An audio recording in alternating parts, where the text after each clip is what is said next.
So it is Thursday tea with me, Katie B.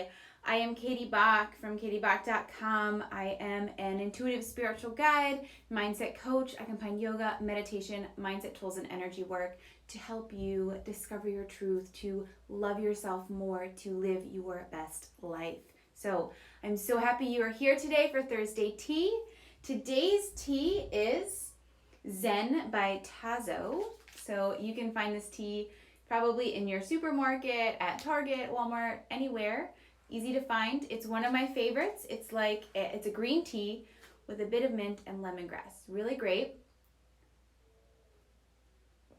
So if you are here, let me know you're here. Let me know if you're drinking tea or coffee, what your favorite tea is. Always up for trying new teas. Today, I am going to talk to you about yoga and meditation myths that are stopping you from getting on your mat, from meditating, from getting this great benefit that these practices have. So let's begin. Take a sip of tea. Again, if you're here, let me know. I want to hear from you. I want to know your favorite tea or even your favorite coffee. Coffee tends to make me a little jittery, but I'm always up for trying something new. So let me know you're here. Let me know your favorite tea, coffee. So first, I just want to say yoga and meditation have completely changed my life. From the moment I started, it was this empowering practice that inspired me to connect back to who I was, to take care of myself, to create the boundaries I needed to really live a life for myself, to enjoy living and to actually live. So I'm really passionate about yoga and meditation because of how much it has impacted my life and how much it continues to impact my life daily. So let's begin with these meditation and yoga myths. First, let's talk about yoga. There's this big myth that you have to be flexible to practice yoga. And the truth is, most of us get on our mat because we want to be flexible. We're not actually these flexible pretzels that can do all these crazy poses. We get on our mat to bring that flexibility back to our body because, fun fact, every day from the point when you're 22, you start to lose your flexibility. But, cool thing, you can always get it back when you use it. So it doesn't matter where you begin in yoga. It doesn't matter if you can't even touch your toes. That's great.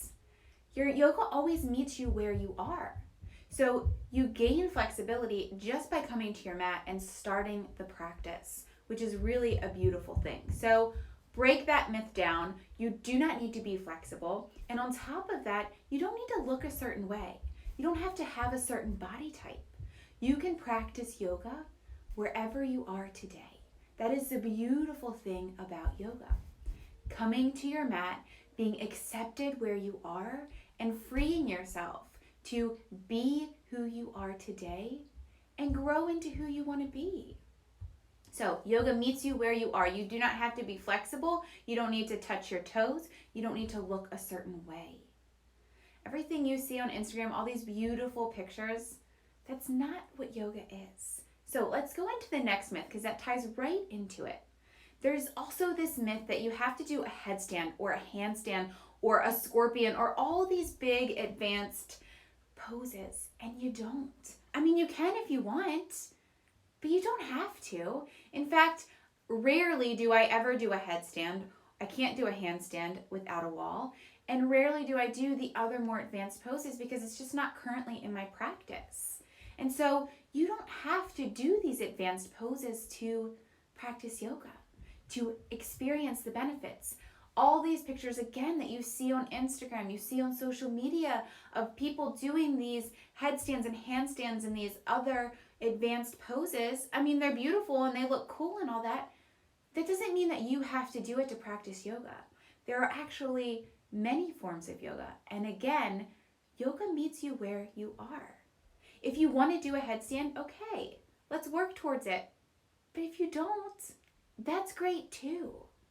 Yoga is not about getting into a headstand or a handstand or a scorpion or some other advanced pose. Yoga is actually about freeing yourself, freeing your mind, freeing yourself of the expectations.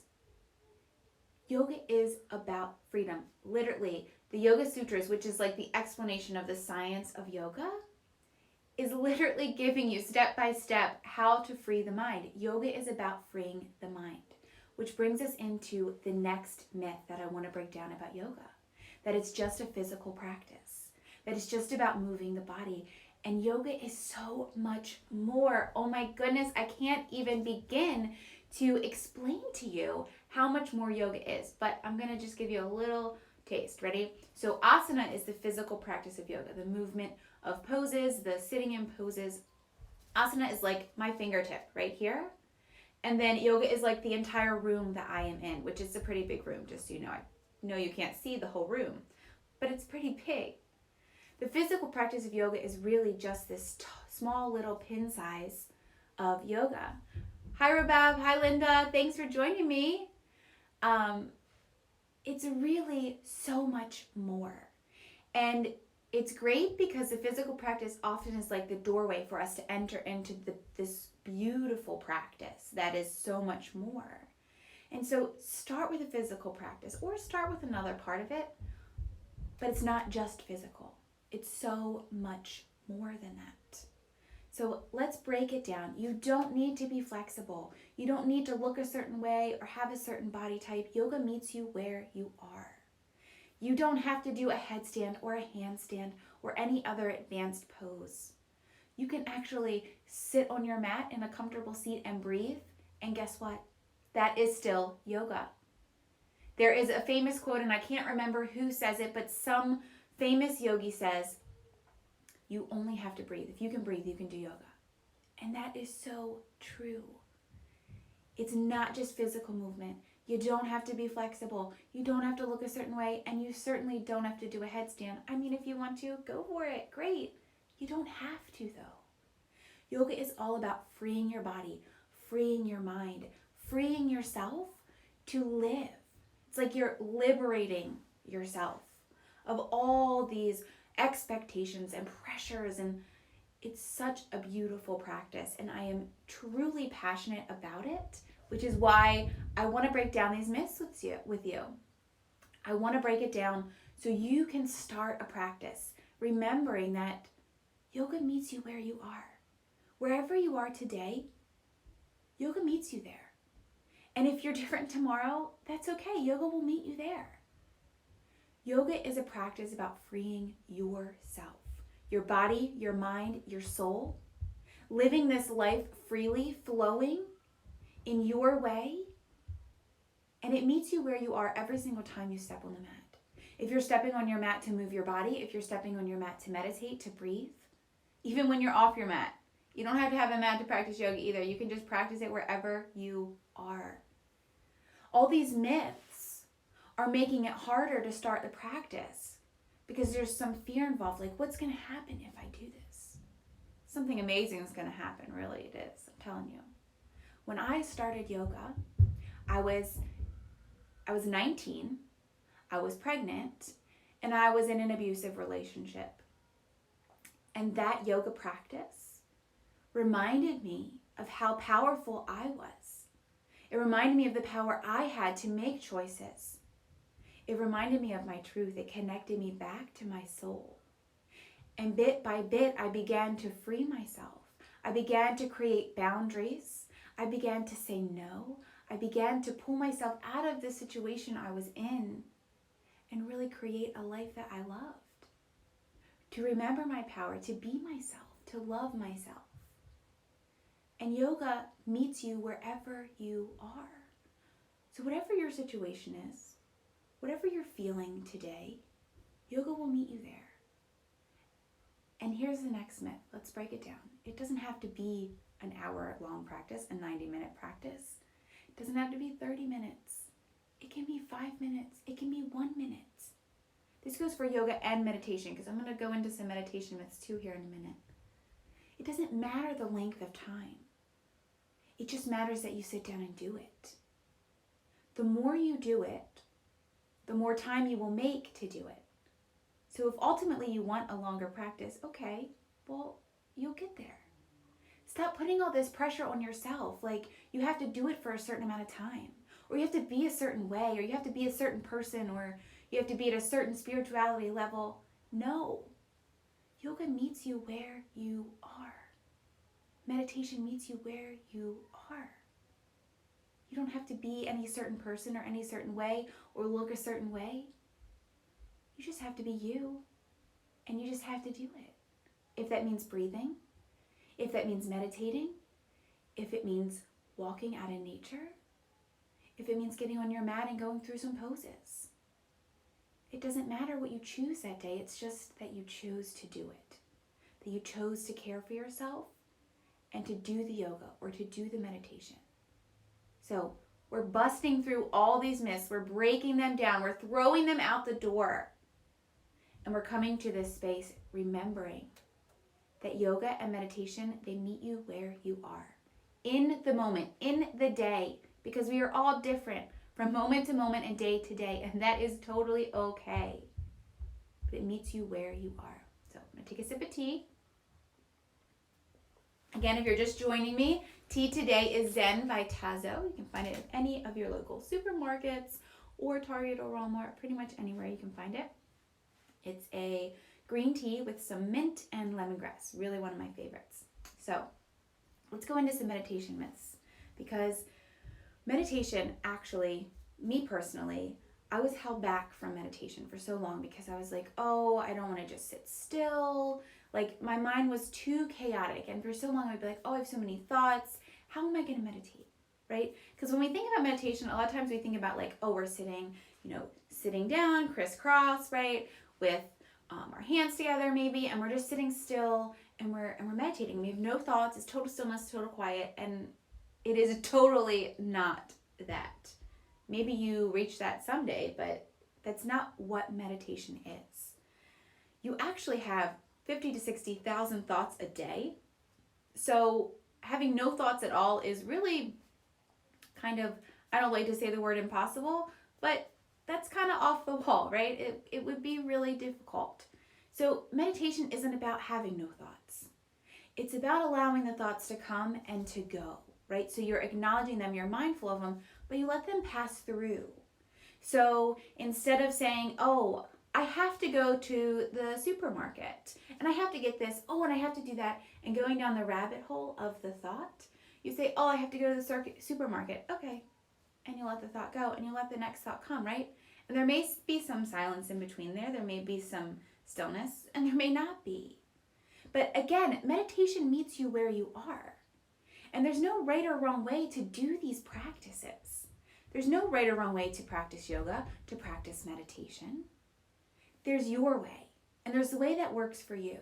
And that's really kind of how we get caught up in not even starting these practices, because we think we have to do it right, and we have to be good at it, and we have to do it a certain way, and you don't. Meditation, let's go into that next myth. There's a myth that meditation has to be stillness. That you have to sit still, no thoughts, quiet, all these things, and you don't. Meditation is really just taking that time to pause, to give yourself space, and to breathe. So like, meditation can look like going outside and taking a walk in nature. Meditation can look like pausing to breathe for a minute, focusing on your breath. Meditation can look like listening to music and just breathing. Meditation can look however you want it to look. It's about taking that pause and stepping back and just really kind of focusing on something, bringing your attention to one particular thing. So if it's a walk, we're walking out in nature and our focus is nature. If it's music, we're focusing on the sounds of the music. If it's breathing, we're focusing on our breath. Meditation is about calming the mind. It's about creating that space for you to choose how you want to react instead of just reacting. Meditation can be spiritual, it can be all these things, but ultimately, it can be just breathing, if that's what you need in that day. And it doesn't have to be a certain length of time. You can meditate for 1 minute. 1 minute.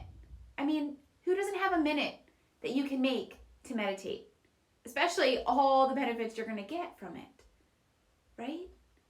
So meditation is not about having no thoughts. It's not about total stillness. It's not about doing it any certain length of time. Again, it meets you where you are. whatever that means today. You can meditate and drink a cup of tea. You can be like, okay, I'm just taking a pause. I'm going to have my cup of tea. I'm really going to enjoy the tea. I'm going to really think about the flavors of the tea. I'm going to consider, is the tea hot? Is it warm? Is it cold? Like bringing your focus onto that cup of tea and just really like absorbing and being with that tea. Really, in our world today, meditation is about slowing down, right? You can get into like deeper practices of meditation and like, total stillness if you want to. I mean, that's not my thing really, but you can do that. But it doesn't have to be that. You can meditate on your cup of tea. You can take a sip and say, what does this taste like? Is this different? And just really enjoy it. Feel the tea go down your throat. Feel the warmth or the cold or whatever. You can meditate on the birds you see outside, the sounds in nature. You could simply close your eyes and picture your favorite place.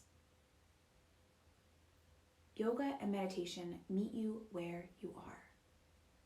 They don't ask anything of you. They don't ask you to be flexible, to look a certain way, to think a certain way, to do a headstand or a handstand or some other crazy pose. Linda said, thinking I have 1,000 thoughts a day. I feel that.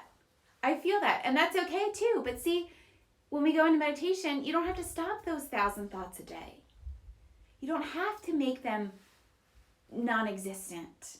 You just let them come and go, and you begin to create this space between your thoughts where you have space to breathe before you react. Yoga and meditation both, they create new neural pathways in your brain, which is super, super crazy exciting. I'm a bit of a nerd about those kind of things. I think it's super awesome, but they help you create new neural pathways. So literally, they recreate the pathways that you travel to your response, how you respond to things. And over time, the more you meditate, the more you travel that neural pathway that you created. And then it becomes like second nature, and you choose that pathway instead of the old one, where you reacted in anger or you reacted in whatever, because you have this new pathway that you travel and you breathe. That's why yoga and meditation help you lower your anxiety and your stress, because they create this space for you to breathe. Thank you, Linda. Thank you for being here. All right, you guys. So I like to try and keep these 15 minutes or less. I'm not really sure on the time that I am, because everybody has time, has stuff to do. So really, the myths of yoga and meditation, all they are doing is holding you back. They are these small little things that are holding you back from this great practice that is going to help you so much. It's going to empower you. It's going to inspire you. It's going to help you find clarity and calm in your mind. It's going to help free you to be yourself, to live your life. And I know this. I don't just say this. I know this because I've experienced it. So we've broken down these myths. You don't need to be flexible. You don't need to look a certain way. You don't need to do a headstand or a handstand. You don't need to do it for any certain length of time. You don't have to have no thoughts. Have thoughts. Let them go. Let them come. Let them go. Keep them whatever. You don't have to be still. So right now, I'm calling you to action. Start a yoga and meditation practice. Even if it's 1 minute a day. Even if it's just pausing to breathe. Whatever fits into your schedule, start it. And I would love to go on this journey with you. I would love to support you further in your yoga and meditation practice. So if you want to get that support from me, if you want to connect and practice yoga together, practice meditation together, send me a message. I will give you a link to how we can do this together. The Aligned Life membership is a beautiful way to connect, to practice yoga together every week, to meditate every week. Every week I go live. We do yoga, we do meditation, plus it's recorded. And it's all for you, to support you and to guide you in your journey, to free yourself, your mind, your body, your soul, to be in your truth and to live your best life. So I would love to support you. Thanks for joining me. Thursday Tea, every Thursday, live at noon EST. new tea, new topic each week. Again, today's tea was Zen by Tazo. No, this is not a paid promotion. I just love tea. So I will see you next week with a new tea and a new topic. If you were here today, please drop a comment below. I'd love to know you were here. I'd love to know your favorite tea. I'm always looking for a new one to try. And coffee, if you prefer coffee, I'd love to hear your favorite coffee. So lots of love to you. I'll see you soon.